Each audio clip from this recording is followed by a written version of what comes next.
Hai teman-teman, balik lagi bareng gue Gejo. Dimana lagi kalau bukan di channel Akar Tangkal. Nah, kali ini gue mau curhat lagi nih. Gue penamaan curhat ini ya gue langsung aja nih ya, nggak usah pakai opening, pakai closing dan lain sebagainya. Jadi isinya itu ya memang keresahan-keresahan yang pengen gue share gitu. Tapi keresahannya itu bukan ya, maksudnya nggak semua yang gue share di sini itu ya kemungkinan berapa persen ketidakbermanfaatannya itu gue share di sini juga enggak gitu ya. Tapi yang gue pikir ada bagian besar persen yang mungkin ini tuh dibutuhkan juga buat teman-teman semuanya. Intinya sih dalam kehidupan, cuma kan di kehidupan itu kan pohonnya ya kadang-kadang ada cabangnya yang ini masalah ekonominya, terus ada lagi cabang yang lain ini masalah sosialnya, ini masalah ininya. Nah nanti kalau misalkan udah ada cabang-cabangnya nanti ada lagi ranting-rantingnya. Nah di ranting yang satu dari ekonomi itu adalah masalah ekonomi pendidikan, masalah biaya pendidikan. Terus nanti ada lagi ranting kepanjangannya dari ekonomi pendidikan itu ada misalkan kenapa ini anak bego terus gitu kan ya, banyak lah ya. Dan itu adalah masalah teman-teman. That's a terrible and the complicated, really complicated. Nah teman-teman, gue pengen share nih tentang masalah dan metodologi penelitian teman-teman. Jadi buat kalian mahasiswa tingkat akhir yang pengen buru-buru menyelesaikannya, sebenarnya mah nggak usah buru-buru juga ya. Karena apa? Karena penelitian itu ada programnya, maksud gue. Ya ngapain juga lu belajar tentang sistematika, lu ngapain juga lu belajar tentang logika kalau misalkan lu melakukan penelitian dengan waktu yang seenaknya lu mau. Nggak bisa guys. Ya mungkin bisa tapi nggak bisa. Jadi program itu hanya berlaku ketepatannya, lu nggak bisa mempercepat kecuali kalau lu nambah waktu ya. Kalau ngaret itu faktor diri lu sendiri. Tapi kalau misalkan cepet juga nggak bisa ya sesuai dengan program aja. Nah, oke teman-teman. Jadi apa masalah itu? Sebenarnya masalah itu apa ya? Ini anjing gedek banget, gua punya rumah sepinggir jalan. Astagfirullahaladzim ya Allah, gini amat ya. Oke, balik lagi. Jadi masalah itu sebenarnya apa ya? Kalau secara definitif sih ya banyak lah. Ya lu searching aja. Sekarang zaman teknologi dan lu bisa temukan apa itu sebenarnya masalah. Apa itu pengertian dari masalah dan apa itu definisi dari masalah, teman-teman. Semacam tapi dari pendapat, teori dan lain sebagainya yang sebenarnya beredar, intinya itu adalah bahwa masalah itu adanya gap, teman-teman. Jadi semacam like gap. Masalah itu adanya kesenjangan, teman-teman. Jadi lu berharap antara ekspektasi dengan realita kalau bahasa milenialnya itu ya. Jadi lu harapannya A, kemudian fakta yang terjadinya itu, fakta di lapangannya itu B. Dan itu tuh enggak, dan maka itu terjadilah sebuah kesenjangan ya. Dan itu yang namanya masalah, teman-teman. Dan sebenarnya ya lu tuh mendapatkan banyak masalah kalau misalkan lu masih bingung aja apa itu masalah dan gimana caranya lu mendapatkan sebuah tema, sebuah masalah untuk lu melakukan penelitian di tingkat akhir perkuliahan lu, di tingkat akhir studi strata lu kemana aja bro? Lu kalau misalkan dapat masalah nggak bisa ambil hikmahnya. Lu kalau misalkan ada masalah lu nggak bisa belajar. Lu kalau punya masalah yang nyelesain siapa, anjing? Makanya kalau punya masalah selesaiin sendiri, jangan bawa-bawa orang lain. Lu kalau misalkan mau berantem sendiri. Lu kalau misalkan berani nyolong, lu nyolong sendiri. Gitu. Oke, jadi balik lagi ya ke tema ya. Ini emosi banget sih gue, tapi enggak. Maksud gue ini ekspresi ya, dan ya kadang-kadang di teori gue tuh berharap bahwa lu itu ngerti kadang-kadang kalau gue ini berbicara itu kayak yang lagi ngambek, kayak yang lagi sedih, kayak yang lagi murung. Lu jangan gitu juga, itu persepsi lu gitu. Kadang-kadang lu bisa nggak sih dengan niat gue share kayak gini, lu niat ya udah sih bikin gue lucu aja gitu, pura-pura ya gue ini kan emang baik, ya emang gue mah orangnya emang kayak gini ya. Ya maksud gue gitulah. Nah itu tuh sebuah masalah juga teman-teman, paham gak sih?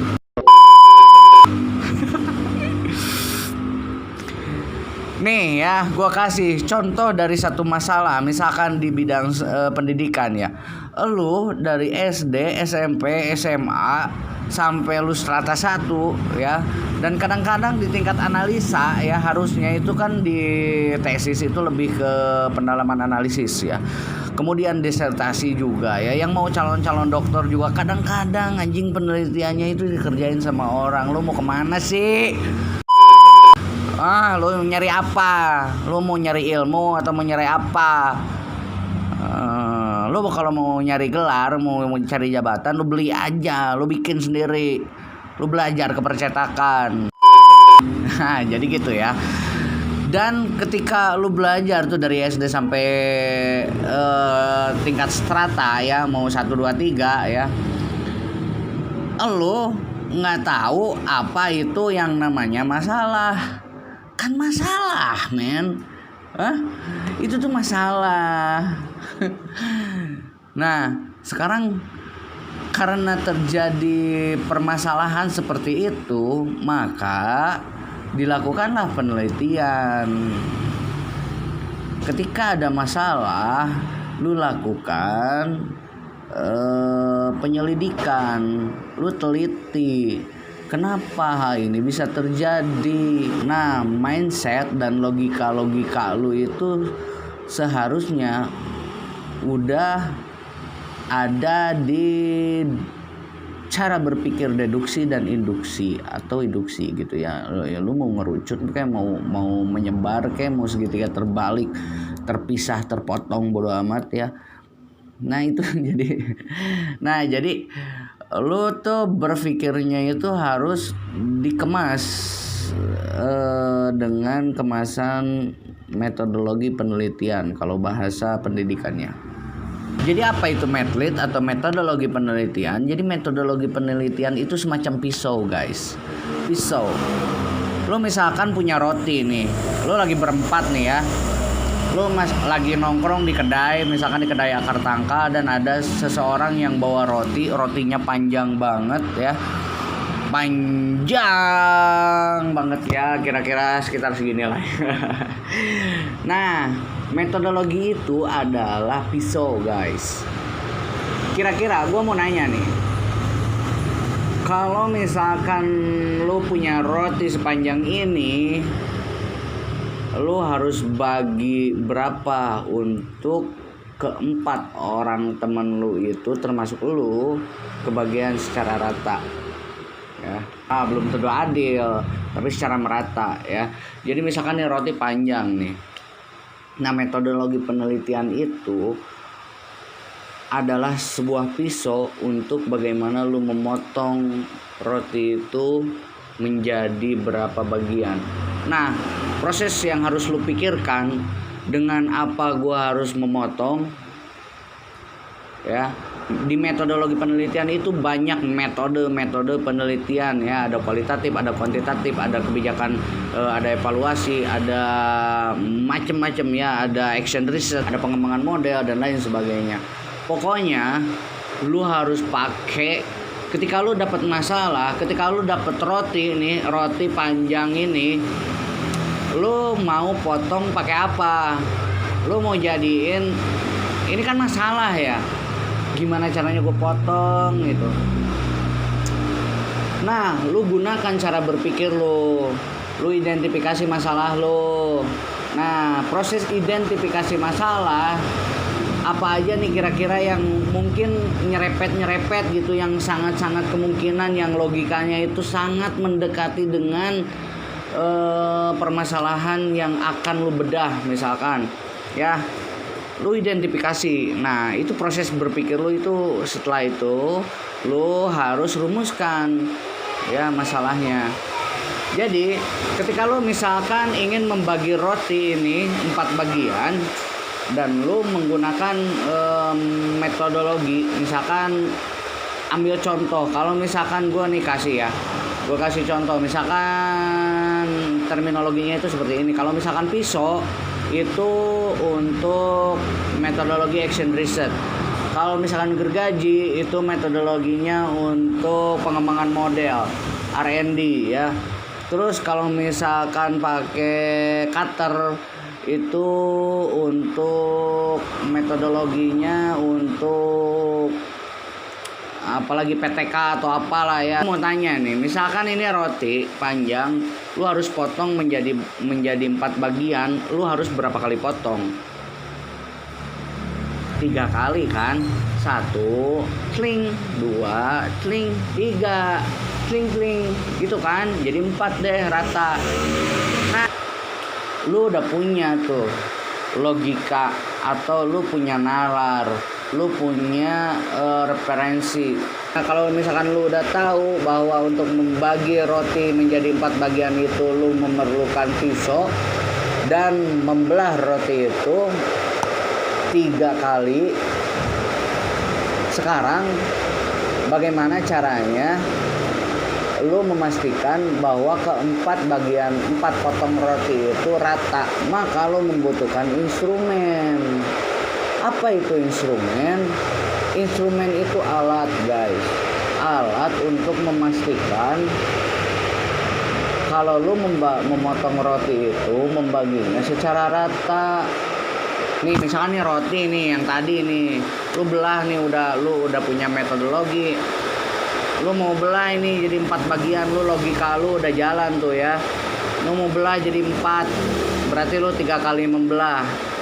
Tapi lu nggak tahu belahan yang 1 sama yang 2 ini apakah emang bener-bener rata. Maksudnya rata itu apakah sama yang ini sama yang ini sama yang ini, sama nggak? Nah, untuk memastikan keempat potongan ini akan menjadi sama, lu memerlukan instrumen. Instrumen itu alat. Kalau misalkan nih roti panjangnya misalkan 40 meter, lu pakai alat apa? Mistar kan? Nah, si mistar itu adalah alat instrumen yang lu pakai untuk memastikan. Nah, dalam penelitian lu butuh instrumen. Kalau instrumennya nggak ada, lu harus bikin instrumennya sesuai dengan prosedur dan logika yang tadi dipakai lagi, balik lagi, ya, dengan metodologi yang tadi lagi. Karena membuat instrumen itu adalah sebuah masalah, paham nggak? Ya, gitu. Makanya lu harus ikuti prosedur lagi, lu harus hitung reliabilitasnya, terus lu harus hitung validitasnya.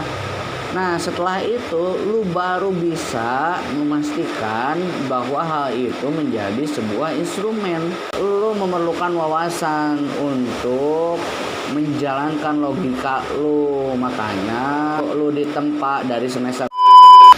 Jadi kalau misalkan nih gua mau bercerita lu membutuhkan mistar kan ya yang tadi.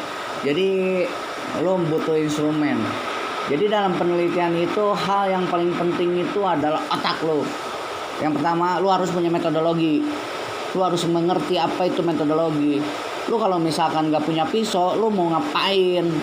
Kemudian setelah metodologi, lu harus punya kira-kira nih instrumennya apa nih yang tepat. Kita tidak mengetahui bahwa seseorang itu kena copit atau tidak, itu adalah sebuah masalah, ya.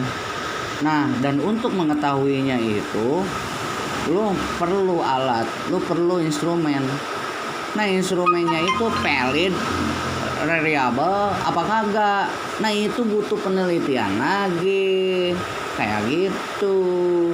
Makanya lebih dalam lagi, terus lebih dalam lagi. Lu harus aktifkan pola pikir lu. Lu harus bisa berpikir cerdas dong guys.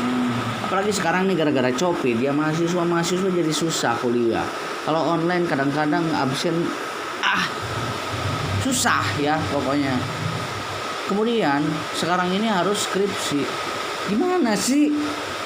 Masa lo mau skripsi nggak tahu apa itu masalah? Masa kalau misalkan lo mau skripsi, lo nggak ngerti juga apa itu metodologi penelitian? Kalau sistematika penulisan karya tulis ilmiah itu diserahkan ke universitas masing-masing biasanya. Nih, gue mau kasih tahu ya. Nih, gue mau kasih contoh nih ya. Sekarang ini gue dapet masalah. Masalahnya itu adalah ada banyak orang, nggak cuma S1, S2, bahkan doktor nih, calon doktor. Mereka tuh kayak kenapa sih kebingungan ya, mau ngerjain penelitian kayak bingung gitu apa.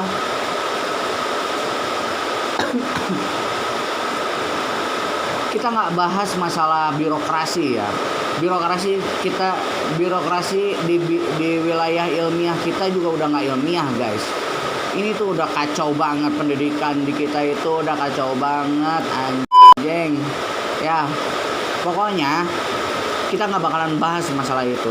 Tapi intinya kan kita juga nggak tahu nih, kok bisa ya. Harusnya kan mereka lebih ahli, lebih berpengalaman, lebih terpelajar lagi.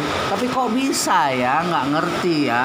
Tapi kok bisa ya nyuruh-nyuruh ke orang lain ya. Itu tuh semacam halnya lu mau nikah, terus lu bikin undangan ke percetakan. Tapi lu bodoh amat, si percetakan mau menuliskan nama lu di buku undangan itu atau kagak, mau nulisin calon pasangan lu atau kagak, bodoh amat. Itu yang terjadi. Kacau. Jadi siapa sih yang nikah? Padahal esensinya itu yang nikah, esensinya itu nikahan, ngerti gak sih? Tapi prosesnya itu anjing ngawur banget. Ya Tuhan, jadi lu pada mau kemana sih? Mau nyari apa? Ilmu lu mau manfaat apa kagak? Nah itu dia teman-teman. Jadi gue nih mau kasih contoh yang jadi ya, dari yang semester yang tingkat yang strata 1, strata 2, bahkan strata 3, ketika mau penelitian itu mereka tuh kadang kebingungan. Nah kebingungannya itu gue nggak tahu, kan gue nggak bisa ngejudge gitu aja ya. Jadi kalau di ilmiah itu lu harus melakukan penelitian kalau lu mau ngejudge gitu, atau bukan ngejudge ya, atau lo mau ngasih generalisasi ya.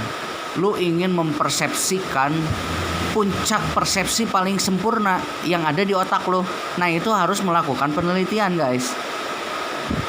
Jadi ketika lo menilai nih ya, misalkan mungkin ya itu kan banyak ya kemungkinannya.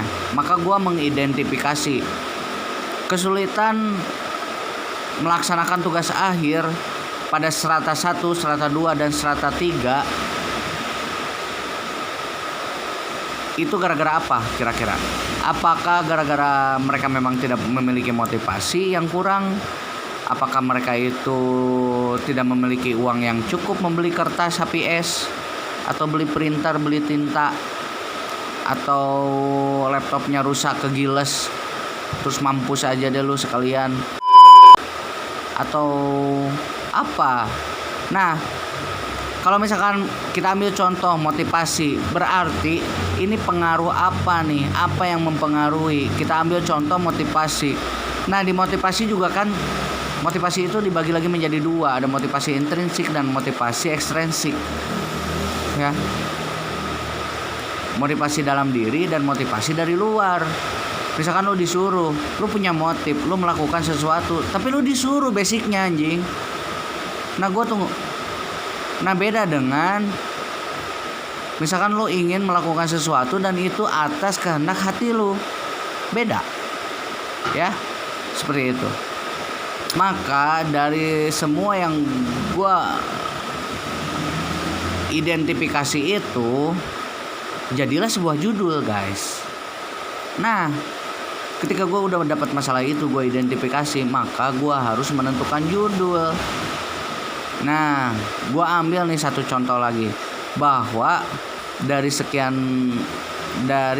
banyak deretan yang gue identifikasi dari permasalahan tersebut, gue akan melakukan penelitian. Gue lebih tertarik melakukan penelitian. Gue lebih ingin melakukan penelitian. Gue lebih ingin mendalami dengan melakukan penelitian dengan judul. Biasanya itu dengan judul pengaruh, misalkan motivasi intrinsik terhadap penyelesaian tugas akhir di strata 1. Contoh, apakah motivasi berpengaruh terhadap penyelesaian skripsi? Itu ya. Jadi, dan gue akan menentukan dengan desain penelitian, gue akan ngedesain penelitiannya itu bahwa motivasi intrinsik, motivasi dalam diri itu sebagai variabel bebas, variabel X. Nah, dan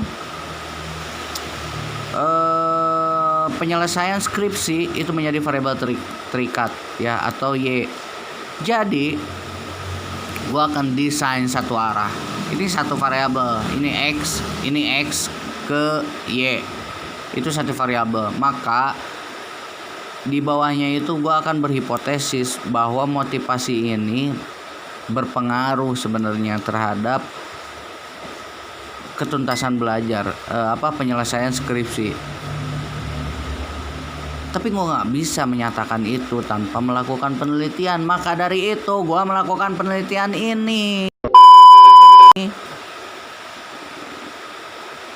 Terus gimana dong cara mengeneralisasi kalau gue pengen bahwa hal itu memang terjadi, bahwa hipotesis gue ini berhasil, bahwa hipotesis gue ini terbukti.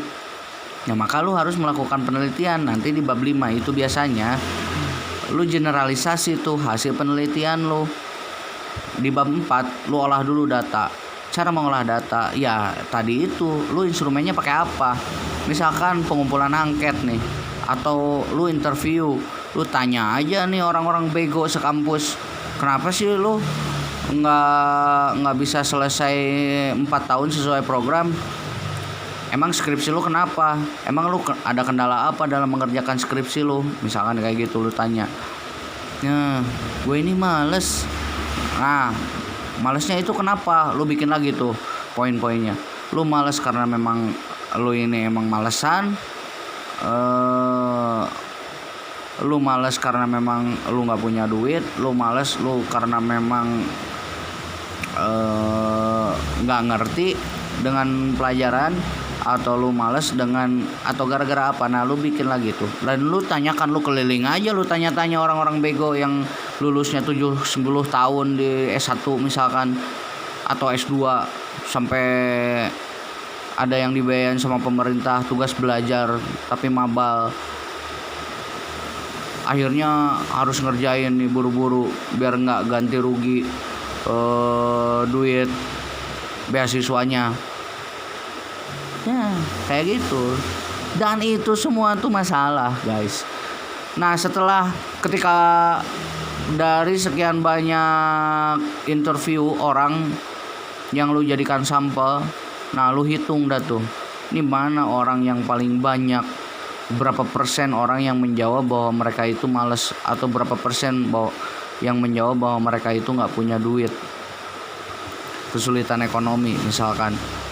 Nah lu tanya, kalau misalkan nanti ada tuh yang jagonya, yang maksud gue yang di grafik itu, ini yang rendah misalkan sekian persen, terus ini berapa persen. Nah nanti akan ada, nah lu ambil 2, lu hitung lagi itu, yang ini sama yang ini kira-kira yang mana nih.